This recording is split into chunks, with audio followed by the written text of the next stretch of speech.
Welcome back to Arise 360. Now in its second season, the story of the most unfortunate orphans in the world will return to our television sets on Friday. Or And computers, that is. Here to discuss his role as the intellectual middle child of the Baudelaire family is Louis Hynes from the Netflix show A Series of Unfortunate Events. Hi. Welcome to Arise 360, Louis. Thank you for having me. Yes. How are you? I'm great, thanks. Yeah, nice to be in New York. So nice to have Yeah. another English I person know, on right? set. I don't feel today. outnumbered Yeah. any longer. Thank you very much. I like it though. I like being surrounded. It makes us feel Does it like I'm make you surrounded by feel very proper? smart people. Yes. Quite, yes, quite. Okay, so speaking of smart people, I mean, this story is amazing. And in case people don't know, it was this book series is 13 books, sold in 65 million copies, and translated into 41 languages. That's impressive. Amazing. Yeah. So did you know a lot about this storyline before getting hired for this part? I did. I read them when I was sort of growing up. I think it was my parents read them to me, and I sort of moved on to reading them as I grew up with them. I think they sort of nicely mature as the timescale of reading them did as well. Yeah. The series is like a rites of passage, right? it really I mean, I read it when I was in primary school. Right, It's right. a great book. How does it feel acting on the show? It's amazing. It's amazing to be with such incredible other actors around me. I'm so lucky to be working with like Neil Patrick Harris and Yeah. Will Weissman. So much fun to work with. That's amazing. And he's amazing and funny. I mean, he changes into all these different characters. He looks like he's having a ball. Have you ever, gotten any advice from him about your craft, about the business? Yeah, he's hugely open about kind of guiding me through any questions I have. He's always saying to just sort of give things a try, and that there's always a take two, and just follow your gut, essentially. That's great Right. life advice. It is, There's it is. always a That's a take take two. two. I love that. That's brilliant. But for those of our viewers that haven't watched the show and haven't read the book, can you provide a quick synopsis of the show for us? So the show follows the Baudelaire children, who are three children whose parents died very early on in a tragic house fire.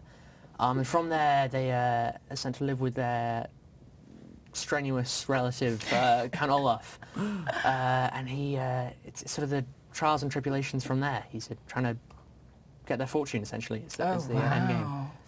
And by the way, you're pretty brilliant, and it's like all the kids are like Incredibly very smart. It's intelligent. like crazy. Are you that smart in real life? Oh, I wish. No, I don't know. I thought he was going to say yes, of course.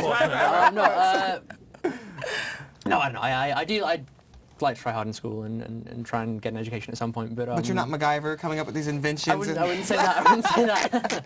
Okay, Now, fair season enough. 1 of the show was quite dark and fairly morbid, if we're being honest. Does season 2 follow the same aesthetic? Yeah, definitely. Season 2, I think, even delves further into that sort of morbid, macabre vibe. I think the stakes are far higher, and the stories are far bigger and more threatening. It's the same, relatively similar format, just with higher stakes and higher danger. I think the Baudelaires get more used to Dealing with the crazy uncle. Craziness, right? but the stakes also increase. I don't even know if people realize that there aren't really like electronics, computers, cell phones in this world, but it's not like set in a really a time or a place. Do you consider it a fairy tale, or? I don't know, that's difficult. I think part of the joy of the show is that it's so timeless. I think Barry Sonnenfeld, who's the executive producer, really wanted it to be something that we couldn't put a date on. I think Daniel Handler, the Lemony Snicket, his view was to create something that would work in all time zones. And I hope we've gone about achieving that. Lots of gothic stuff and a few odd nods to the modern world. Oh, wow. And you were surrounded by legends on set, from Neil Patrick Harris, who we've already mentioned, to Alfre Woodard, to John Cusack. What kind of advice have they imparted on you? I know you mentioned Neil's advice, but the other two?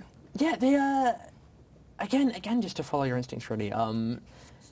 They both have very different takes on I can imagine. on the industry as a whole, really. So it's been great to learn from both of them and get a bit of their sense and to make sure you get gratification from both in and after the film. Of course. Did you have any funny stories of working with them on sets? Oh, I don't know. Yeah, I mean, there's always just the odd scene that they do so well, particularly Alfre Woodard. We did at the end of season 1, during her episodes, there's this scene where we're in a boat, like Lacrimose, in the middle of a storm. it was so much fun to film because everyone kept filming their lines. He's not giving anything away! I was trying to get that exclusive. That's all season one. It's all season one. It's all out there. Yeah, but we were all sort of getting our lines and having water thrown at us, and it was crazy and it was a lot of fun. Oh, it seems like a dream job. How did you land this role? It was all, well, a series of fortunate events, really. Well done. Well played.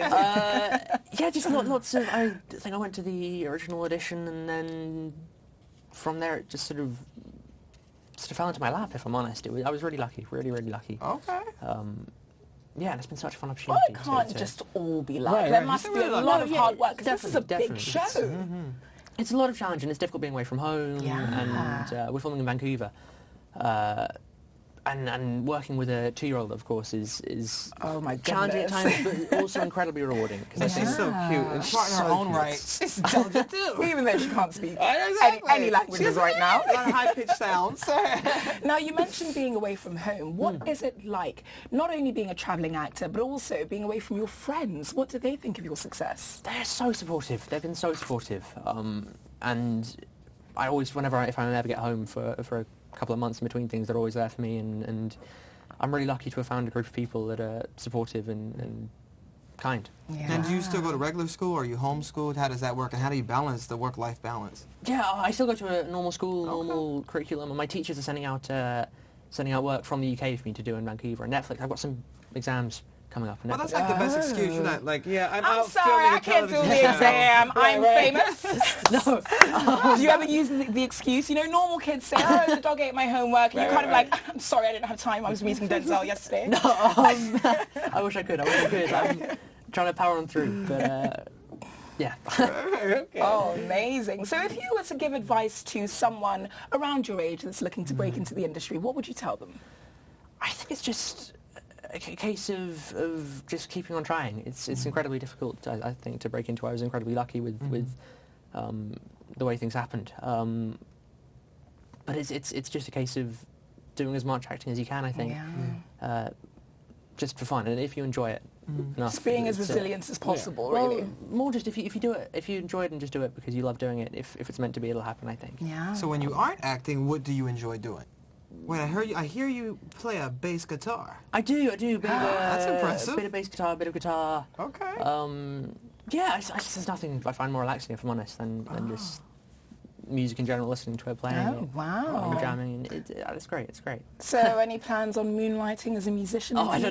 don't know. Possibly. I don't Yeah? know. Okay.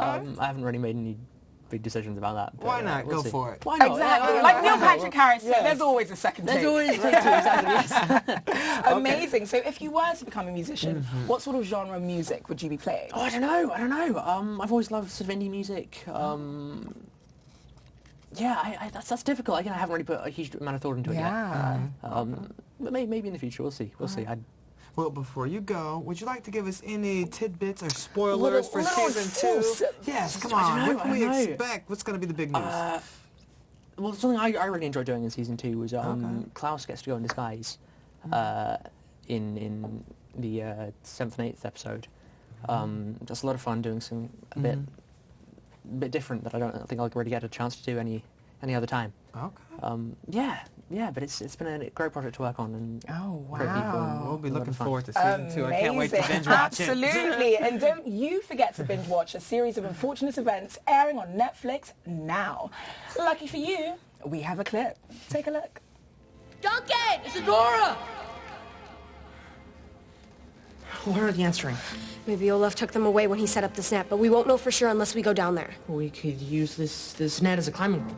It might not be long enough or strong enough. If we can't go down, can we go up? The piping is too small to grip. Unless you had. Very small hands. Sonny, no! Sonny, it's too dangerous!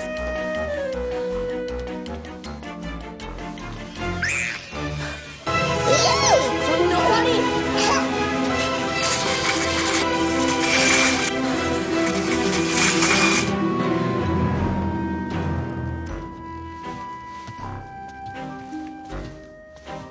I can't believe it. You mean that our baby sister is climbing up an elevator shaft with the help of her teeth?